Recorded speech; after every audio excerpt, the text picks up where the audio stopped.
Yon, welcome back sa ating YouTube channel, Ronde TV mo. Yun ang ito na yung sinasabi ko na panayam ni Certified Pylon kay Attorney Stephen David, abogado ni Mayor Alice Goo. Parehas itong dalawa na ito, mga sinungaling ito itong si Attorney Stephen David at itong kanyang kliyente na si Mayor Alice Goo na napatunayan na ngayon sa pamamagitan ng fingerprint. Sinabi na nga ng NBI na itong si Mayor Alice Goo at itong si Goo Waping ay iisa lang dahil yung fingerprints nila ay nagtutugma, mga kababayan. Ako po, ito na yung sinasabi ni Certified Pylon na nakalugmok na sa Kumunoy itong si Mayor Alice Goo. Nag-react naman nung sinabi ito ni Certified Pylon sa abogado ni Mayor Alice Goo. Nag-react itong si Attorney Stephen David. Paya si Attorney Stephen David na naman, mga kababayan talagang walang kadala-dala itong si Attorney Stephen David. Talagang laging napapaya ito sa panayam ni Certified Pylon. Yun lang kayo lang din yung bahalang humusga sa tingin ko dito itong si Attorney Stephen David ay talagang ipagtatanggol niya itong si Mayor Alice Goo. Ay sabi ng ating mga kababayan dahil nga ba sa napakalaking ibinabayad nitong si Mayor Alice Goo sa abogado na ito. Kahit na alam niya na alam naman talaga, mga kababayan, hindi rin ako naniniwala na hindi alam ni Attorney Stephen David na purong enchik itong si Mayor Alice Goo. Naniniwala ako na alam nitong abogado na ito, kaya puro kasinungalingan na lang yung kaniyang mga kasagutan sa mga ginagawang interview. Yun ang wag na natin itong patagalin at sabay-sabay na natin itong panoorin. Stephen David, ang abogado po ni Mayor Alice Goo. Good morning po, attorney. Good morning. Good morning, Ted and DJ Chacha. Ulit tayo, take two. Opo. Salamat po ng marami. I hope hindi tayo maputol. Mukhang nagchachapi po ang ating signal. Attorney, kumusta po si Mayor Alice ngayon? Well, as of nung nakausap ko 2 or 3 days ago, problematic siya. Hindi siya kagaya ng dati na masayahin. Ngayon, medyo talaga mukhang nararamdaman niya na yung mga bumabagsak na mga bagyo sa kanya. Nararamdam na po itong mga bumabagsak na bagyo sa kanya. Ano ho yan, attorney? Dahil po talagang naiipit na po siya sa mga inihaharap pong ebidensya laban sa kanya? Hindi naman. Kasi sino ba naman na hindi ma-stress kung papailan ka ng mga kaso? Wala naman sigurong tao na pinailan ng kaso na hindi na-stress o naiirita, di ba? Ito, ang dami-daming kaso ang pinapile nila. Sa bagay, naasahan naman natin to. Pero bilang isang tao, hindi mo maalis na hindi ka maapektuhan dyan sa mga ganyan. Attorney, kasi sabi nga ho ninyo, stressful talaga yan kapag kinakasuhan ka. Lalo na po kung ang mga kaso mga gawa-gawa lang o nuisance lamang. Pero dito ho ngayon sa inilalabas sa komite nila Chairman Ontiveros, ano ho masasabi niyo dito? Gawa-gawa lang po ito? Alam, it's premature para sabihan ko yan. Pero kasi kung talagang malakas naman ang ebidensya nila, pag hinarap naman nila yan sa husgado, doon naman natin malalaman kung talagang totoo yung mga allegations nila. Sa ngayon, publicity pa lang yan. Trial by publicity nangyayari sa mata ng social media, sa mata ng bayan. Guilty na talaga si Mayor. Pero iba naman ang usapan kung husgado na pinag-uusapan natin. Doon talaga lalabas yung katotohanan. Opo. Doon ako umaasa. Opo. Kasi nga po, iba itong hearing sa Senado, no? Attorney, ano ho ang inyong masasabi na naman sa bago pong inilabas na dokumento kahapon na meron ho palang nakakuha ng NBI clearance about a few decades ago na pareho ng pangalan ng inyong kliyente, pati po kapanganakan? Yun nga, sinabi nga nila yun sa Senate kahapon, pero kagaya rin ng sabi ko kasi meron tayong proseso para ma-validate natin kung totoo yung mga dokumento na yan, para tinatawag nating authenticity and due execution of the document. Malalaman lang yan pag na-scrutinize natin yan sa judicial process.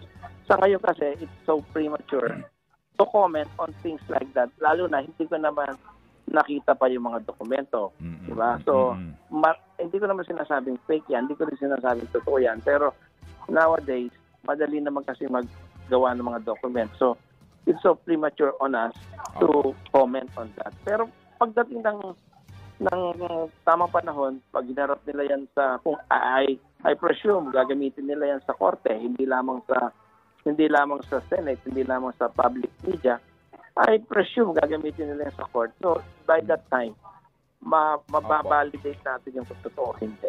Opo, sige po. Pero maliban po sa NBI clearance na ito, no? Meron din pong problema ang inyong kliyente sa kanyang birth certificate na meron na hong rekomendasyon na nanggagaling mismo sa PSA para sa Solgen, na magkaroon po ng co-warranto proceedings. Ano ho inyong take doon? Well, dalawa. Yung mali-maling entry sa birth certificate, hindi naman iba yan eh. Sa totoo lang, meron akong hinihiring ngayon sa RTC na male nga siya. Female siya pero nakalagay male. Tapos may mga ganun. Iba yung pangalan ng tatay, iba yung pangalan ng ibang birthday. Nanay ko nga, ilang taon na bago namin nalaman na iba pala yung birthday niya sa birth certificate.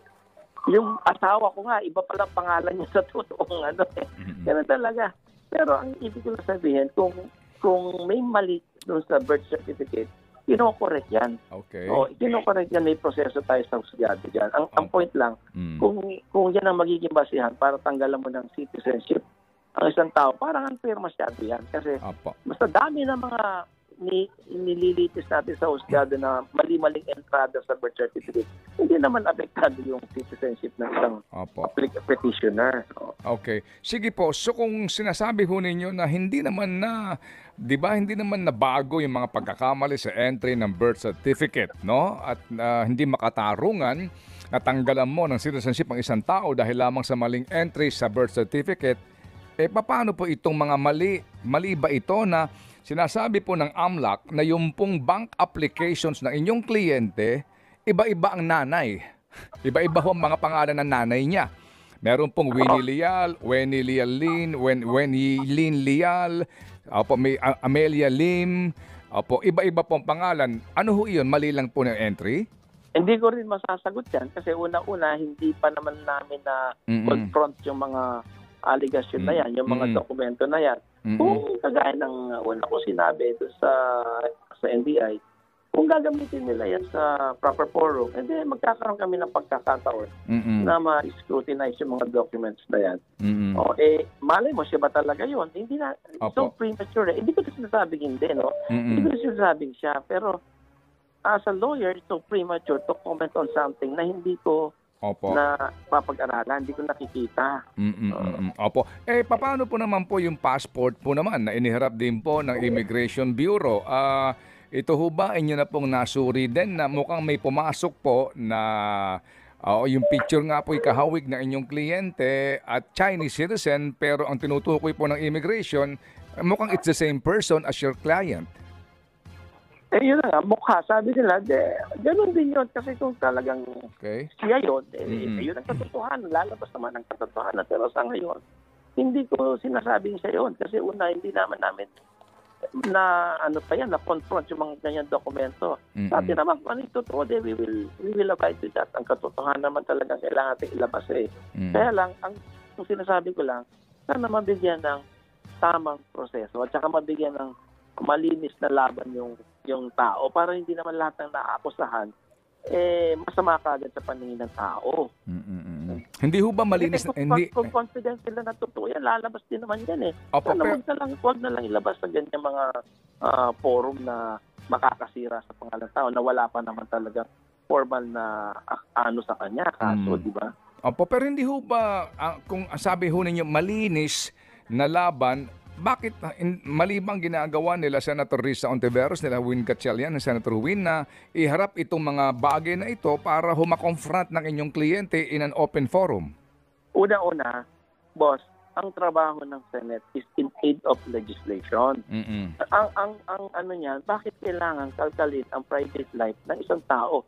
Kung meron kang reklamo sa isang tao, meron tayong husgado, meron tayong DOJ, meron tayong prosecutor para to do that. Yung ganyan mga in aid of legislation, ang talagang layunin natin, magpasa tayo ng batas.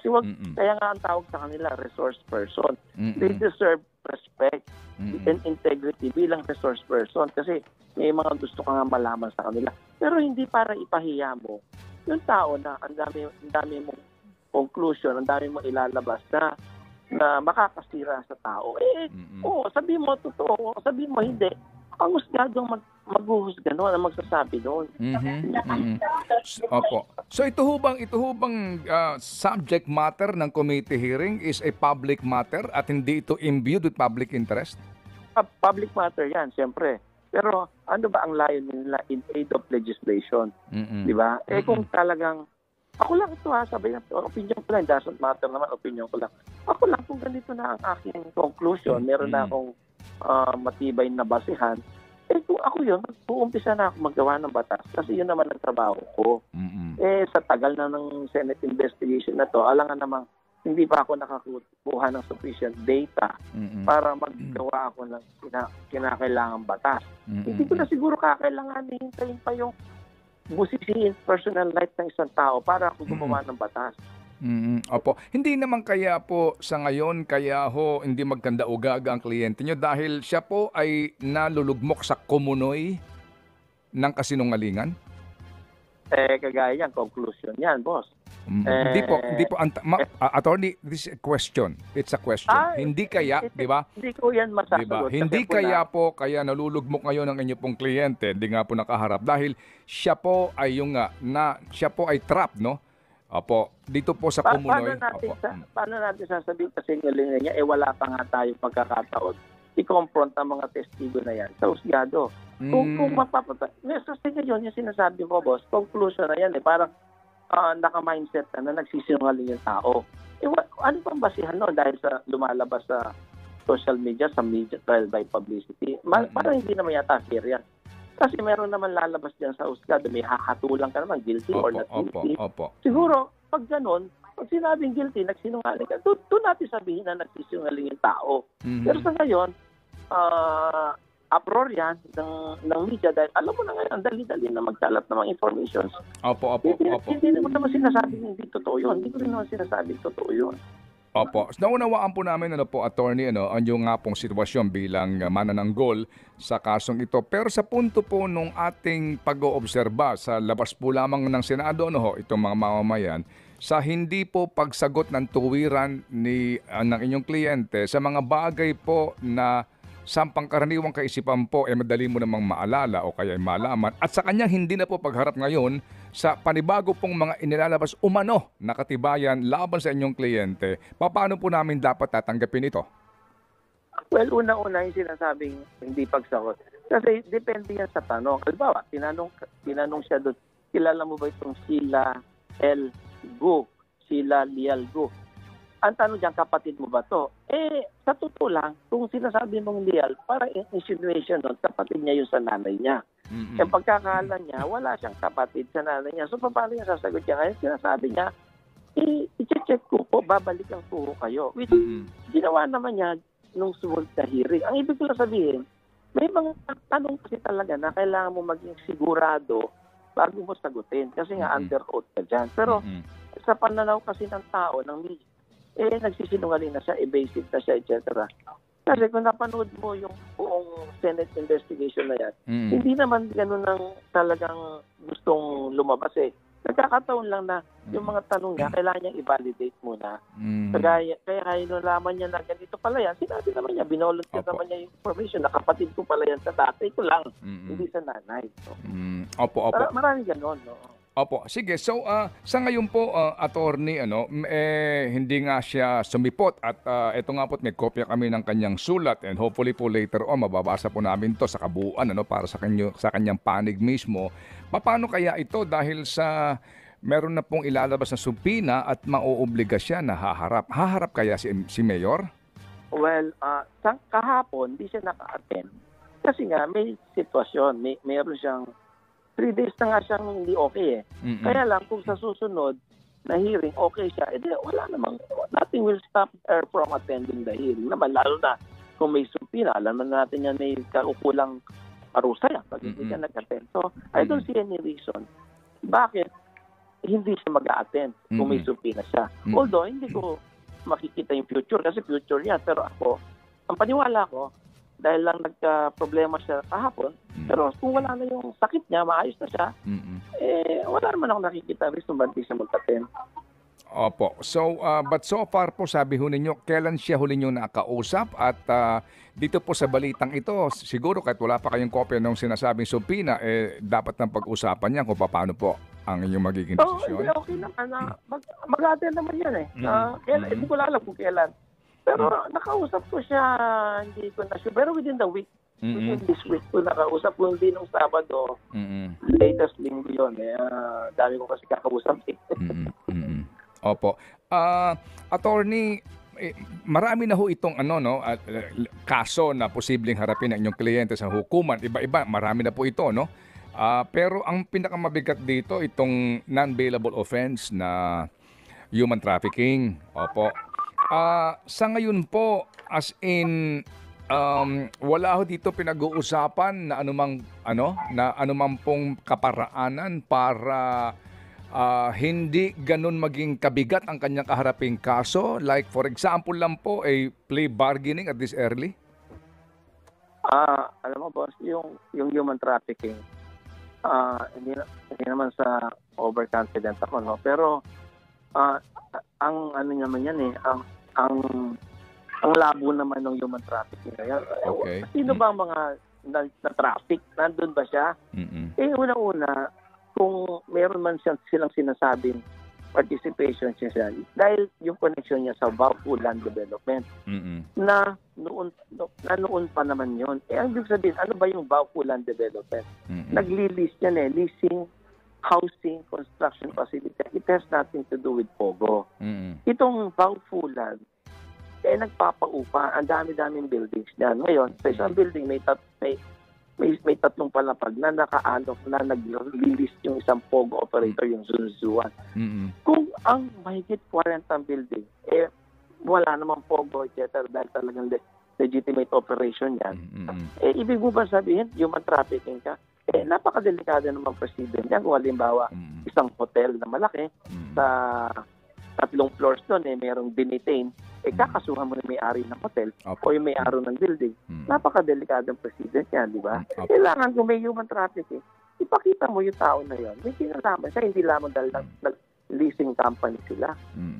Opo. So, kumbaga, yung elemento, no, the elements of the crime kung present ba in this particular case, attorney. Correct ka dyan, boss. Opo. Attorney, yung pong inyong kliyente na-deny yung motion sa ombudsman. Ano ho yung next dito? Legal recourse kung meron man? Well, yan kasi, siyempre, si ombudsman may sarili siyang opinion. In his belief, malakas ang ebidensya. Although sabi niya, hindi naman yung penalty, no? Remedial measure lang naman talaga yan para hindi matamper ang document. Pero ako kasi, hindi ako nag-agree. Pero siyempre, as a lawyer, nire-respeto ko ang decision ng ombudsman. Kaya lang, dahil hindi ako nag-agree, akyat ako sa Court of Appeals. Magpapail ako ng certiorari, questioning to yung reason ng ombudsman. Bakit niya dinina yung motion? Meron pa naman tayong recourse dyan. Ang dami pa ng remedyo dyan. Opo. Ito ho ba inyong gagawin na remedyo, attorney? Yes, sir. Oo, siyempre. Okay. Opo. Kailan po kayo maghahain po ng ano ho particular po na motion ang gagawin niyo po sa CA kung sakasakali po, attorney? Certiorari namin yan Questionin namin yung petition for certiorari, tinatawag nila dyan, na allowed dyan under the procedure. We have 15 days to do that. Okay. So hopefully, itong week na to or early next week, may file na within the reglementary period naman. Okay, sige po. Sir, sa ngayon ho ba ang inyo pong kliyente ay kapiling ng kanyang mga kapatid o tatay niya sa ngayon? Ang alam kong kasama niya, yung kapatid niya lalaki, yung sinabi niyang, yun lang naman ang kilala ko. Di ba? Wala naman akong kilalang kapatid niya. Hindi ko pa nga namimit yung tatay niya. Pero ako, to be honest, yung kapatid niya lalaki namimit ko. Opo, ito ho ngayon ang kasama niya. Minsan hindi. Minsan pag may meeting na doon, minsan wala, hindi naman lagi. Opo. So ngayon po, sabi nga ninyo, kasama niya yung kapatid niyang lalaki. So talaga pong paano po yun, muli, no? Paano po namin dapat tanggapin yun na sinasabi niya solo child lang siya. Again, with all due respect, yan. kasi po, Maganda naman yung opo, tanong kasi ko. po, Maganda naman kasi yung tanong. ito ho yung mga reaksyon ngayon ng ating pong tagapakinig. Maganda naman yung tanong mo na yan. Kasi doon pa lang sa unang araw ng Senate hearing, sinabi naman niya, dalawa kasi yung tinatanong ni Senator Risa. Yung Sheila, Lilgo, tsaka yung isang, sorry, hindi ko may Sian, ganun na pangalan, lalaki. Sabi niya, yung lalaki, kapatid niya talaga yon. Sinabi na niya yan noon. Kapatid niya talaga, pero sa tatay lang. Kasi yung tatay niya, maraming companions. Hindi ko nagkakamali, 4 o 5 yun. So may mga anak siya doon. Na yung iba kilala niya, yung iba hindi niya kilala. So yung nanay niya, isa lang talaga siyang anak ng nanay niya. Yan ang paniwala niya. Dahil yan naman ang, siyempre, hindi mo naman alam yan. Dahil sinabi ng magulang mo, yun na talaga malalaman mo.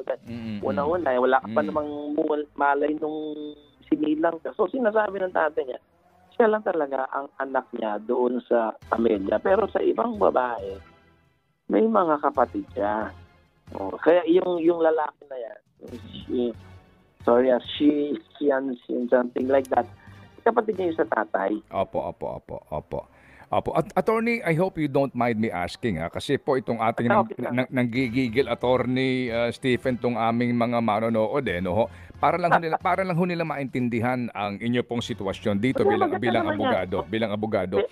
Attorney, ito kasi I'm sure bago niyo po tanggapin itong kliyente ninyo nagkaroon kayo ng pagpupulong sa kanya, and that is your privilege, pribado po iyan. Matanong lang po namin kayo, dito ho sa kaso po ng inyong abogado, ng inyo pong kliyente bilang abogado nito, ito ho, dalawang bagay Ito po'y tinanggap ninyo dahil sa naniniwala kayo na talagang inosente siya, o tinanggap po ninyo para lamang maipagkaloob sa kanya ang lahat ng batas para bigyan po siya ng proteksyon hango po sa umiiral na batas?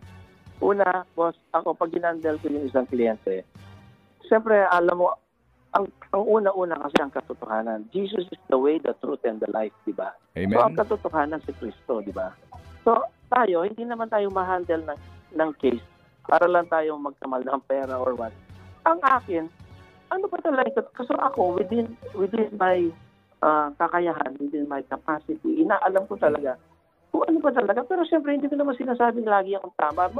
May time na mali ako kasi hindi naman natin alam lahat ng nangyari, di ba? So ako, sa pagtatanong ko, pag-prospect ko sa tao, sa kliyente, naniniwala ako na may depensa siya. Hindi man pwedeng sabihin natin na 100% na innocent yung isang tao, pero hindi naman natin pwedeng sabihin na wala na siyang karapatan. In fact, ang isang abogado, kagaya ng doktor, kung merong sakit yung isang kriminal, hindi mo naman pwedeng tanggihan yan. Kami, bilang abogado, meron kaming legal obligation to defend the client regardless of our personal belief as to the guilt of the accused.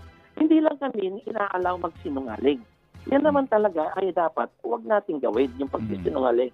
Pero yung paglabas ng katotohanan, obligasyon natin lahat yan. Hindi lang ang abogado. Obligasyon natin lahat yan. Isang obligasyon yan. Kaya nga idol kita, boss, kasi gusto mo lagi yung totoo. Ako, parang saan tayo hindi lang tayo talaga pareho ng trabaho. Ako kasi ang trabaho ko, kailangan ipagtagub yung tao within the rights ng isang tao. Opo, kaya nga po tanong namin is that, kasi po di ho ba, ito ho naman po, kabisado nyo bilang isa pong veteranong abogadong manananggol na, ang iyong tungkulin ay maigawad sa inyong kliyente ang lahat ng karapatan hango sa umiiral na batas. That's basic. Pangalawa, di ba? Yun ding kung naniniwala ka talaga sa innocence ng iyong ipinagtatanggol. So in this case po, naniniwala ho kayo sa lahat ng ipinaparatang kay Mayor ay hindi totoo? Well, nung hinandle ko yung case na yan, ang issue noon, yung POGO operator, ako 100% naniniwala ko dyan na hindi siya involved sa POGO operation. Okay. Doon sa human trafficking, lalo naman akong naniniwala doon. Konbinsido naman. Yung mga subsequent issues, hindi ko rin alam kasi yan. Kasi una-una, ngayon lang lumalabas yan. So, actually, hindi ko naman sinasabing tama o mali yun. Pero, ang point ko lang, hindi kasi namin pa yan na pag-uusapan ng maayos. Pero ako, naniniwala na sinabi niya, hindi siya si Guwaping. Hindi ako yan, attorney. Ganyan. O paano mo sasabihin ikaw yun? Sabi lang isang abogado, pwede ko sabihin, ikaw yan. Wala naman akong basihan para sabihin ko yun sa kanya, di ba? So, yan ang sabi mo sa akin. Ako, paniniwalaan ko yan kasi yan ang sinasabi mo sa akin. Opo. So kung kayo rin po naggugulat ngayon sa mga naglalabasan na kung ano-anong mga papel at sinasabing umano'y ebidensya laban sa inyong kliyente? Well, kaya nga sabi ko, it's premature to comment on that. Kasi nga pagdating pa ng proseso, malalaman namin yan totoo. Ako naman kung totoo yun, i-accept natin yan eh. Pero sa ngayon, mayroon tayong proseso to do that.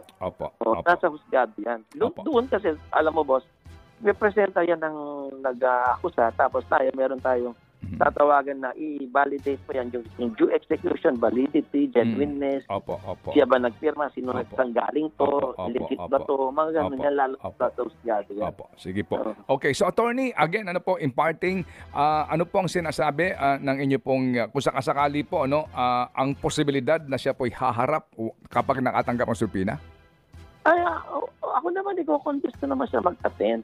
So, sana wala na siyang health impediment no mga panahon na yan. It's future, it's uncertain. No?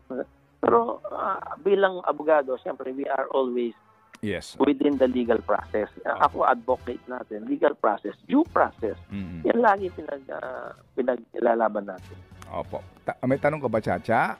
May pahabol lang po si Chacha, attorney, ha? I hope you don't mind, Stephen. Yes po. Attorney Stephen, kanina natanong ni Sir Ted, no, na kung kasama ba niya yung kanyang mga kapatid. Sa ngayon po, nasa Tarlac po ba si Mayor Alice Guo? Iba naman siya ng lugar. Sa Tarlac kasi medyo delikado siya doon dahil may mga drone na lumilipad doon sa kanyang bahay. Yun nga kasi yung problema na tinatag mo yung isang tao ng walang pasihan. Pero iba siya ng lugar. Na hindi na po natin sasabihin for her sake. Yun ang si Attorney Stephen David, abogado ni Mayor Alice Guo. May mga kasagutan, may mga sagot sa tanong ni certified pilot itong abogado ni Mayor Alice Guo na si Stephen o Attorney Stephen David na parang nadodulas ito. Katulad lang sinasabi niya na isang doktor wala naman daw pipiliin, gagamutin yung isang kriminal. Ibig sabihin itong si Mayor Alice Guo, dinidepensahan niya dahil trabaho niya, kahit isang kriminal yan, isang sinungaling yan, dinidepensahan talaga niya, mga kababayan. At yun na nga, ito yung sinasabi na wala na rin ito sa Tarlac, itong si Mayor Alice Guo. Ibig sabihin, nagtatago na itong si Mayor Alice Guo sa ngayon. Tamang-tama nga yung mga sinasabi ko na kaya hindi na nagpapakita sa Senate hearing itong si Mayor Alice Guo dahil nakahalata na ito, nakatunog na ilalabas na nga yung fingerprints at yun na nga, positibo na itong si Alice Guo, Mayor Alice Guo at itong si Guwaping ay iisa lang. Kaya hindi na ito sumipot sa Senate hearing at yun na nga, sinasabi rin ni Attorney Stephen David na talagang tuliro na ito ngayong si Mayor Alice Guo. Kaya hindi nalalayo, natatakas talaga itong si Mayor Alice Guo. Uuwi ito ng China. Alam na natin yan. Para hindi malitis dito sa ating bansa. Yun ang hanggang dito lang muna at kayo na lang din yung bahalang humusga. Halatang halata naman yung mga sagot ni Attorney Stephen David na talagang guilty talaga itong kanyang kliyente. Talagang pinagtatakpan lang, pinagtatanggol lang nitong abogado na ito. Yun ang hanggang dito lang muna at kayo na lang din yung bahalang humusga. At bago tayo magtatapos ay mag-shoutout na ako kay Ma'am Berge Veralidios ng Pulilan, Bulacan.